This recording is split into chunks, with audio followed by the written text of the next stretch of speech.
Shalom, selamat pagi saudaraku yang dikasihi oleh Tuhan Yesus Kristus. Kita jumpa lagi di dalam kasih Tuhan Yesus Kristus yang terus menjaga, memelihara hidup kita dengan sempurna sampai detik ini. Dan selalu yang menjadi doa dan harapan saya, biarlah berkat Tuhan, sukacita dan damai sejahtera Allah terus memenuhi kehidupan Bapak Ibu Saudara sekalian dimanapun Bapak Ibu Saudara berada. Saudaraku, mari kita siapkan hati untuk masuk dalam doa syukur pagi ini. Seperti firman Tuhan katakan, jika engkau makan atau jika engkau minum atau jika engkau melakukan sesuatu yang lain, lakukanlah semuanya itu untuk kemuliaan Allah. Kesempatan hidup yang Tuhan berikan, ku mau pakai memuliakan Tuhan, melayani, mengasihi sesama seperti Bapa mengasihiku. Kesempatan hidup yang Tuhan berikan, Katakan, ku mau pakai memuliakan Tuhan, melayani, mengasihi sesama seperti Bapa mengasihiku. Di sisa umur hidupku, selama ku masih kuat, apapun yang ku perbuat, apapun yang ku mau menyenangkanmu. Ku mau Katakan, menjadi roti terpecah, menjadi anggur tercurah, menjadi berkat bagi sesama. Ketika kita percaya bahwa hidup kita telah dibeli dengan harga yang lunas dibayar, maka kita mau serahkan seluruh hidup kita dan mempergunakan tubuh kita untuk kemuliaan Allah. Katakan, kesempatan hidup. Kesempatan hidup yang Tuhan berikan, ku mau pakai memuliakan Tuhan. Katakan, melayani, mengasihi, haleluya, seperti Bapa mengasihiku. Di sisa umur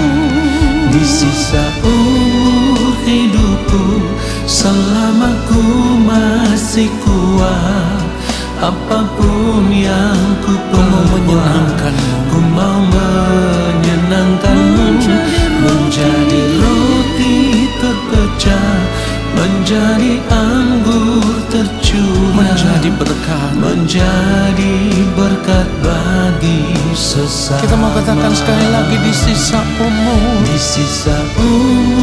hidupku, selama ku masih kuat, apapun yang ku perbuat, katakan, ku mau menyenangkanmu,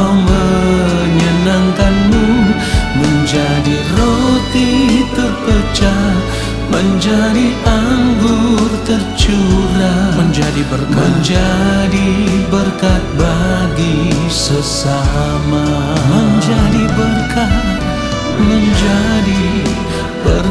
bagi sesama, menjadi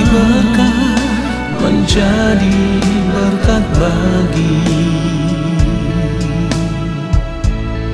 sesama.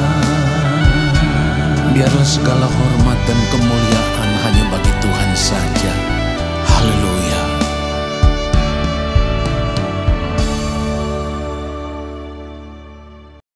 Mari kita berdoa. Bapa yang Maha Kudus, Allah yang Maha Mulia, kami datang menghadap Bapa dengan segala ucapan syukur, sebab kasih setiamu ya Allah yang Engkau nyatakan bagi kami sampai detik ini. Kami ada dalam kasih Bapa di sorga, dalam penjagaan pemeliharaan-Mu yang sempurna, dengan tidak kekurangan sesuatu apapun. Kami rindu mendengarkan kebenaran firman-Mu. Urapilah setiap kami ya Allah Roh Kudus. Berikanlah kepada kami hikmat pengertian untuk mengertiakan kebenaran firman yang kami dengar, lalu kami mau hidup seturut dengan firman-Mu. Ya Bapa, hamba-Mu ini hanyalah alat. Taruhlah perkataan kebenaran itu dalam mulut hamba, supaya setiap kebenaran firman yang hamba ucapkan, itulah kebenaran yang benar-benar berasal dari hati Bapa, dan kebenaran itulah yang akan memberkati setiap kami yang mendengarkan. Di dalam nama Tuhan Yesus Kristus kami berdoa dan kami sambut firman Tuhan saat ini. Amin. Saudara yang dikasihi oleh Tuhan Yesus Kristus, di dalam hidup ini ketika kita merasa haus pasti kita minum.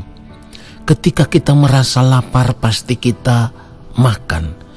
Ini adalah kebutuhan tubuh jasmani kita yang harus kita penuhi setiap saat, saudaraku. Artinya kalau kebutuhan tubuh jasmani ini tidak terpenuhi setiap saat, maka kita akan menjadi lemah. Kita tidak bisa berbuat apa-apa. Nah saudara, begitupun dengan manusia batinia kita, di mana kita harus selalu memberikan makanan rohani yang terbaik, nutrisi jiwa yang terbaik, supaya manusia batinia kita semakin hari semakin dimurnikan. Manusia batinia kita semakin hari semakin dibaharui kalau kita setiap hari mengisi manusia batinia kita dengan makanan rohani yang cukup, atau kita memberikan nutrisi bagi jiwa kita ini dengan makanan rohani yang merupakan kebenaran-kebenaran Allah, dan itu harus setiap hari kita konsumsi, saudaraku. Hal ini sama seperti apa yang dikatakan oleh Yang Mulia Tuhan Yesus Kristus di dalam Matius pasal yang keempat ayat yang keempat. Tetapi Yesus menjawab, ada tertulis, manusia hidup bukan dari roti saja, tetapi dari setiap firman yang keluar dari mulut Allah. Jadi di sini kita harus benar-benar menyadari bahwa dahaga jiwa kita itu tidak bisa dipuaskan dengan apapun selain dengan kebenaran-kebenaran yang berasal daripada Allah. Artinya begini, setiap hari kita harus memiliki rasa lapar dan haus akan Tuhan lebih daripada apapun.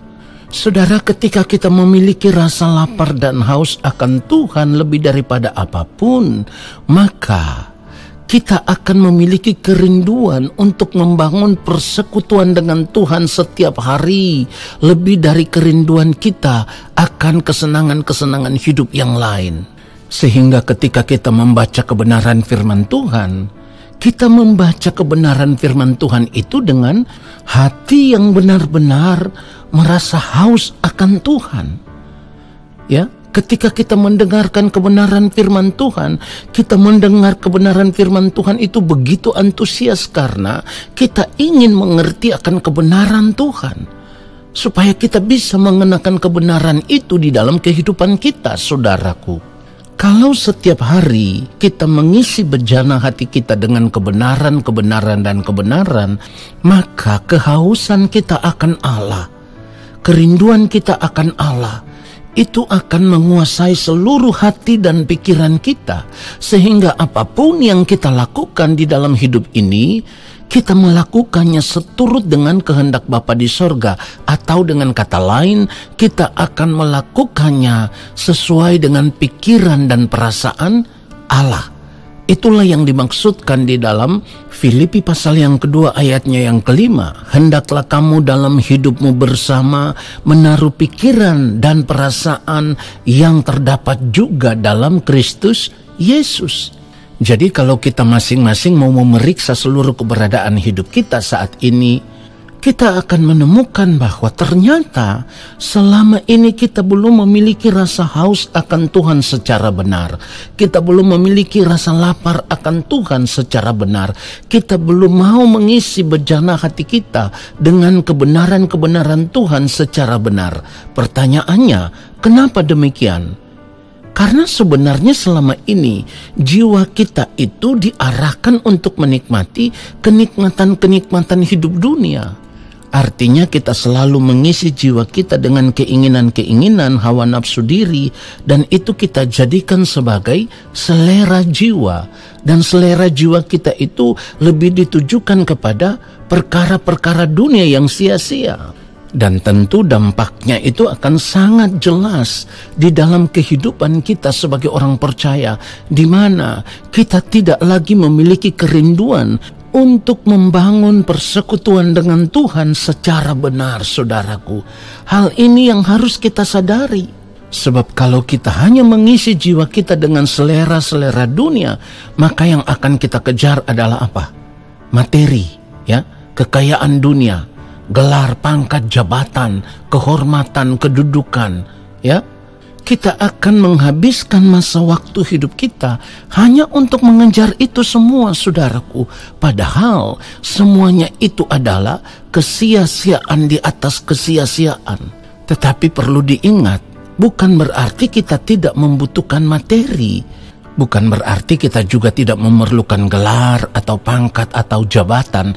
Tetapi semuanya itu bukan yang terutama. Kalaupun kita memiliki itu, semuanya itu kita kembalikan untuk hormat kemuliaan nama Tuhan. Kita selalu merasa tidak memiliki apa-apa. Sebab kalaupun kita memiliki semuanya itu, kita tidak akan merasa bangga. Karena kehausan jiwa kita hanya kita tujukan kepada Tuhan saja. Orang yang memiliki kehausan akan Tuhan akan selalu merasa miskin di hadapan Allah. Ia tidak dapat berbuat apa-apa tanpa Tuhan. Dan hal itu sama seperti apa yang dikatakan firman Tuhan di dalam Matius pasal yang ke-5, ayatnya yang ke-3. Berbahagialah orang yang miskin di hadapan Allah, karena merekalah yang empunya kerajaan sorga. Jadi kalaupun kita memiliki segala sesuatu, kita tidak pernah mengikatkan diri kita dengan semua itu. Sebab semuanya itu tidak akan dapat menghilangkan dahaga jiwa kita yang hanya diarahkan kepada Tuhan saja. Kehausan kita hanya Tuhan satu-satunya dan bukan yang lain.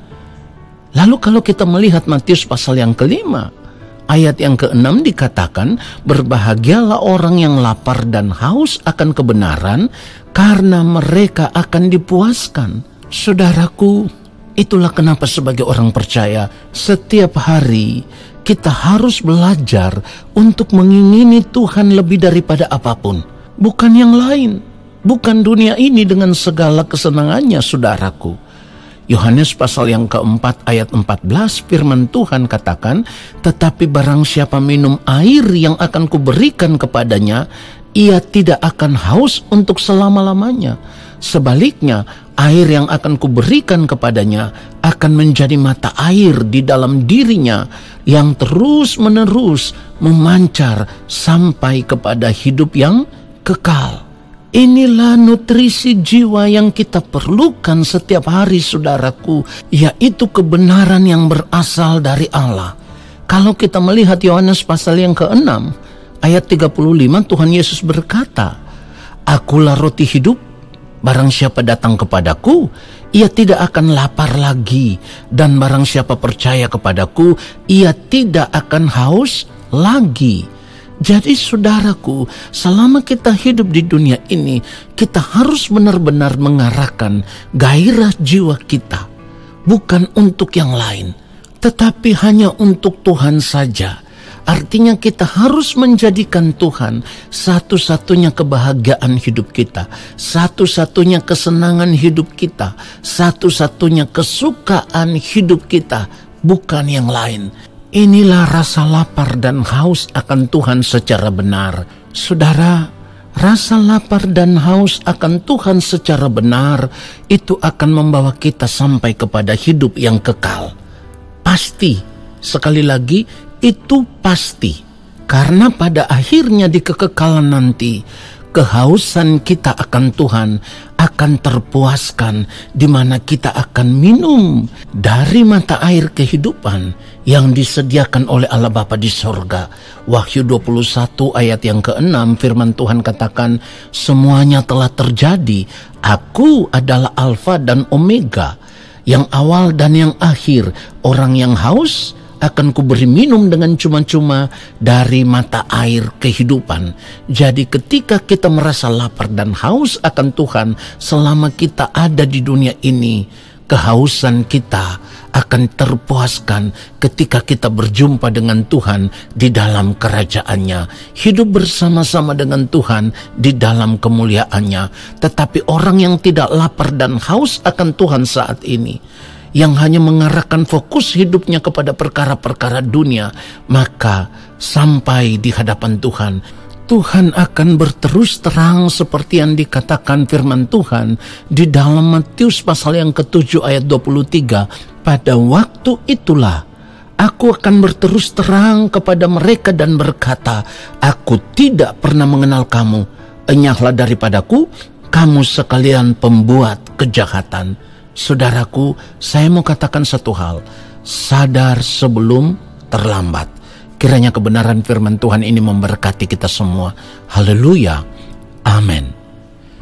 Mari kita angkat tangan kita di hadapan Bapa di sorga. Dan kiranya Bapa berkenan menurunkan tangannya dan memberkati kita semua. Segala berkat kasih karunia daripada Allah Bapa di sorga, rahmat cinta kasih dari Tuhan Yesus Kristus yang berlimpah-limpah, di dalam persekutuan yang manis dengan Roh Allah yang kudus, turun atas kehidupan kami, menyertai langkah hidup kami, memberkati kehidupan kami saat ini, sampai selama-lamanya. Amin. Saudaraku, terima kasih sudah mengikuti doa syukur pagi ini. Sampai jumpa di dalam doa syukur besok hari. Selamat menjalankan aktivitas hidup di sepanjang hari ini. Tuhan Yesus memberkati kita semua. Shalom.